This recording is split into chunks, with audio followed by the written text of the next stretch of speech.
আমরা উপস্থিত হয়েছি আজকে বিশিষ্ট লেখক সিনিয়র সাংবাদিক মতিউর রহমান সর্দার, তার কাছ থেকে আমরা নির্বাচনী ব্যবস্থা এবং বিএনপির করণীয় কীভাবে বিএনপি জনগণের পাশে পৌঁছাতে পারে সেই ব্যাপারে আমরা তার থেকে কথা শুনব। জি ভাই বলেন। আসসালামু আলাইকুম রহমতুল্লাহ বারাকাতুহু। বিএনপি তো আসলে অনেক আগেই জনগণের হৃদয়ের গভীরে পৌঁছে গিয়েছে। শহীদ রাষ্ট্রপতি জিয়াউর রহমান তিনি জীবদ্দশায় বাংলাদেশ জাতীয়তাবাদী দলকে জাতির হৃদয়ে গভীরে পৌঁছে দিয়েছিলেন এবং সক্ষম হয়েছিলেন। তিনি বেছে বেছে দেশে ভালো লোকগুলোকে দলের দায়িত্ব দিয়েছিলেন এবং সেই লোকগুলো শহীদ রাষ্ট্রপতি জিয়াউর রহমানের চিন্তা চেতনার আলোকে কাজ করেছেন। তারাও ভালো কাজ করেছেন। তারা শুধু নিজেদের আখের গুছানোর কাজে ব্যস্ত ছিলেন না, তারা ব্যস্ত ছিলেন কিভাবে সাধারণ কর্মী অর্থাৎ যারা তাদের পিছনে কাজ করে, মাঠে ময়দানে কাজ করে, তাদের জীবনযাপন নিয়েও ওই সমস্ত নেতারা চিন্তা করছিলেন এবং সেই মোতাবেক সাহায্য সহযোগিতা প্রতিষ্ঠিত করেছিলেন। কিন্তু দুর্ভাগ্যজনক হলেও কথাটি সত্যি, শহীদ রাষ্ট্রপতি জিয়াউর রহমান শাহাদাত বরণ করার পরে ব্যতিক্রম হয়েছে। যেমন জিয়াউর রহমানের জীবদ্দশায় যারা অবৈধ সুযোগ সুবিধা নিতে পারেন নাই, তারা শহীদ রাষ্ট্রপতি জিয়াউর রহমান শাহাদাত বরণ করার পরে সেই অবৈধ সুযোগ সুবিধা নিয়েছেন এবং তারা অর্থ সম্পদের পাহাড় করেছেন। তাদের পিছনে যারা কাজ করেছেন তারা আজও না খেয়ে ধারে ধারে ঘুরতেছে।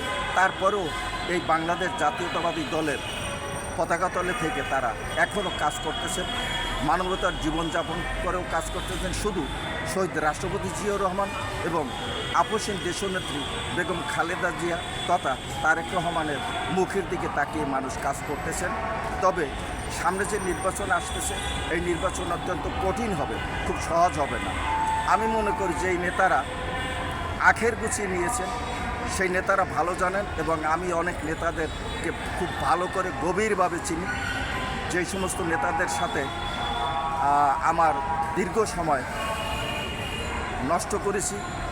নষ্ট করেছি এই ক্ষেত্রে বলতে চাই, যেহেতু তারা ন্যূনতম সুবিধার দিকে মানে যে কাজ করছে তার ন্যূনতম সুবিধার দিকে চিন্তা না করে তিনি তার নিজের দিকে চিন্তা করছেন এবং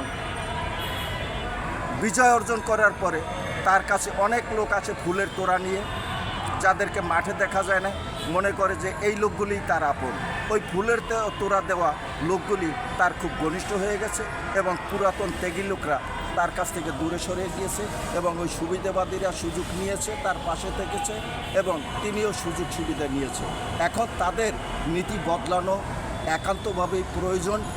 তা না হলে তারা মহান আল্লাহ পাকের কাছে যেমন ঋণী থাকবেন, মানুষের কাছেও ঋণী থাকবেন। এই জন্য তাদের পিছনে দীর্ঘদিন যারা শ্রম দিয়েছেন, কষ্ট করেছেন, ঝুঁকি নিয়ে কাজ করেছেন, নেতা বানিয়েছেন, বিভিন্ন পদ পদবি বসার জন্য সুযোগ করে দিয়েছেন। এই মানুষের ত্যাগ না থাকলে কেউ নেতা আবিষ্কার হতে পারে না, কেউ নেতা হতে পারে না। সুতরাং তাদের হক আদায় না করলে তাদের কাছে ঋণী থাকতে হবে, কবরে গিয়েও শান্তি পাবে না।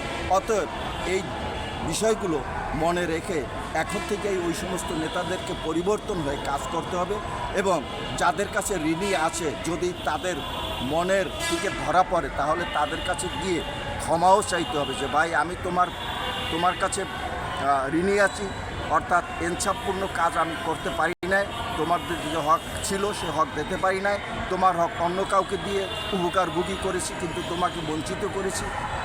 তাদেরকে ন্যূনতম সহযোগিতা যদি দিতে পারে আর নাও যদি দেয় তাতেও দুঃখ নাই, কিন্তু অন্তত মানুষ হিসেবে দলের কর্মী একজন ভাই হিসেবে যাতে ভালোবেসে কথা বলে, ভালো জানেন, সেগুলো করতে পারলেও খুব ভালো হবে। এবং জিয়াউর রহমান যেভাবে শত্রুকে মিত্রতে পরিণত করতে পেরেছিলেন ঠিক সেইভাবে মানুষের সাথে আচার আচরণ করতে হবে। আমি নেতা হয়ে গেছি, বিরাট কিছু হয়ে গেছে, আর মানুষ না, আমিই মানুষ, এই সমস্ত অহংকার, অহমিকা, হিংসা, দেমাক এগুলি বাদ দিতে হবে এবং নিজের পাশাপাশি অন্যের উন্নয়নের দিকেও দৃষ্টি রাখতে হবে। তাহলে এই দেশ আবার সেই আগের স্থানে পৌঁছাবে বলে আমি বিশ্বাস করি। আসসালামু আলাইকুম।